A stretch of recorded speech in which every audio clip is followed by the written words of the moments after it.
Thomas. The rain has the sound of things being washed clean, but the street smells of oil and wet asphalt.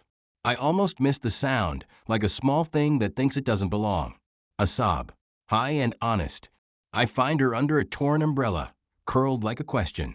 Her clothes are thin, her hair clinging to her face, and when she looks up her eyes are full of astonishment at being seen. Lily, please don't leave me. Thomas, who left you here? Lily, no one came back. They said they'd come. My legs hurt and I fell and I couldn't get up. Thomas, come to my car. It's warm. We'll get you dry. The car smells of leather and the faint cologne I stopped wearing after Claire died. I wrap her in a towel like a small flag. She shivers, and then, slowly, the body remembers how to unclench. Maria. He didn't ask anyone's permission. He walked a child into the house the way a storm walks into a room. He said later that the rain made a choice easier for him. Thomas, I make soup. She eats with a focus that makes the world less complicated. For a moment I can pretend fixing bowls is the only thing I have to do. Lily, this place is so big. It echoes. Thomas, I used to think big houses meant success. Now big feels like empty echoes. There's a bedroom for Max, a study for me, and pictures of a life that used to be ours. I don't know how to add a child into the scenery. Max, he came with a child and shuffled the furniture. I thought we'd lose order. I thought we'd lose important things. I didn't realize we'd find other things. I call a doctor at dawn. We exchange practical words that sound like insurance forms, and then like promises. Dr. Patel. Her diagnosis is spastic diplegia. Mobility will be limited, but therapy can build strength and adaptive skills. We'll need assessments, immunizations, and a plan. Thomas, I buy equipment and schedule sessions.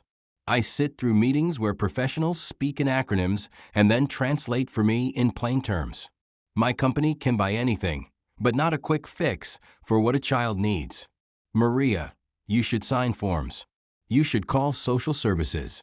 He ran into every office with the confidence of a man used to signing things and the fear of a man signing someone else's life away. There's a rhythm that creeps into the house. Ramps appear. I hire an aide.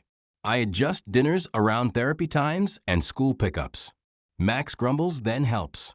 He brings his helmet and helps her with the harness for a physical exercise that looks like play and is, in truth, hard work. Lily. Max taught me how to stand in the water in the pool. He would count, and when I didn't fall, he would cheer the way people cheer fireworks. Max. I didn't know how to be a brother when grief had been the furniture of our home. She taught me that you can still be fierce and gentle at once. As word leaks, reporters show up. A bright woman with a camera asks if I abandoned rules for a photo op reporter. Sir, did you remove this child from an institution? On what grounds? Thomas, I told them that the rain wasn't a foster parent and that a child shouldn't be left in the storm while we argued over forms.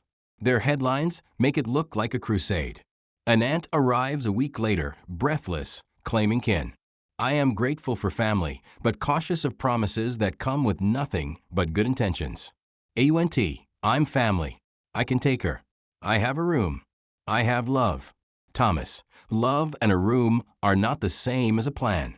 We agree to involve social services and the court because that is what protects a child in the long run. Social worker, the child's attachments matter for their emotional and developmental well-being. Sudden moves can be damaging. We'll evaluate every placement and recommend a schedule that prioritizes stability. The court hearings are small theatrical things. One woman argues fervently about bloodlines. I argue with a quieter voice about late nights, therapy appointments, and the way Lily all but hollers when a strap is tight. I'm used to negotiating contracts, not trust, but they are the same. Both require care and follow through. Judge will issue temporary guardianship while family ties are investigated. We'll make a phased plan if family involvement is supported by evidence of stability. Lily, they asked me which bed I liked. I said the one that smelled like buttered toast, because that's where Maria makes biscuits. We build a family of routines. Maria becomes the evening's steady hand, a watcher of small things. She knows how to braid hair so it doesn't pull and what to pack in a bag when the weather promises rain.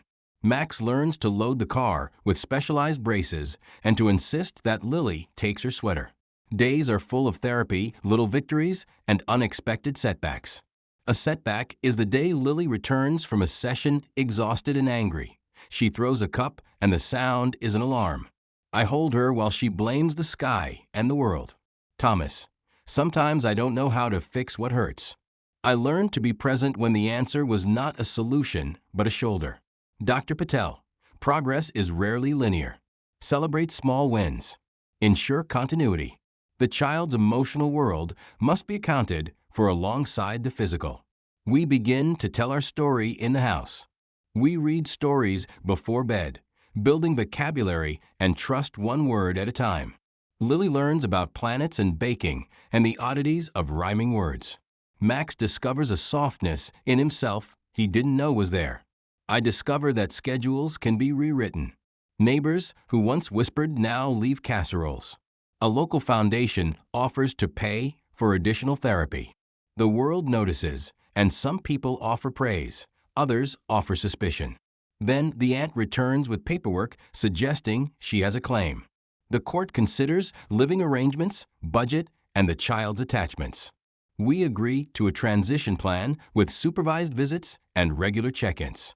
It's pragmatic and awkward, and, in the ways that matter, humane. Lily, I didn't want to have to pick between people who said they loved me. I wanted a hand to hold while I figured out the words. Maria, so we keep both.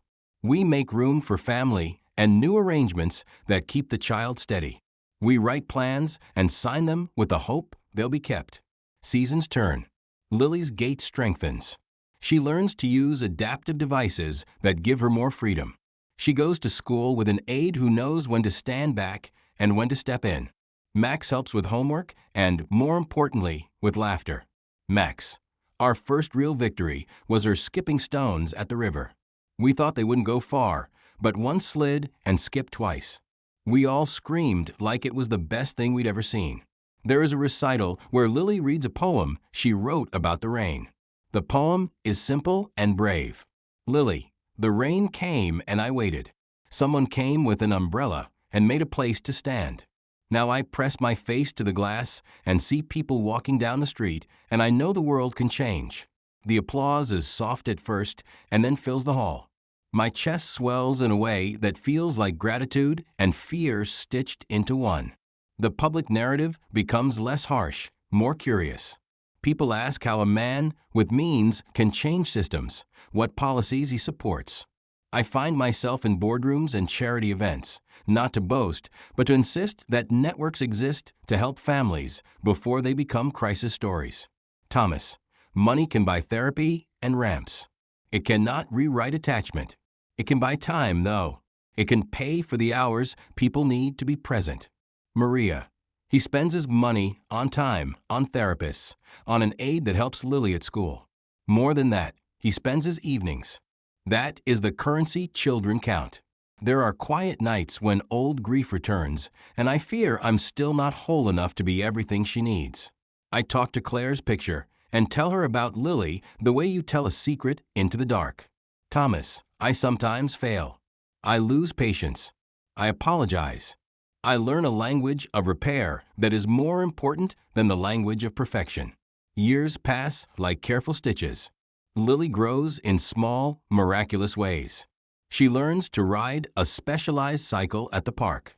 She wins a school award for a poem about storms and umbrellas. Max becomes someone who speaks in public about how family can be chosen and made.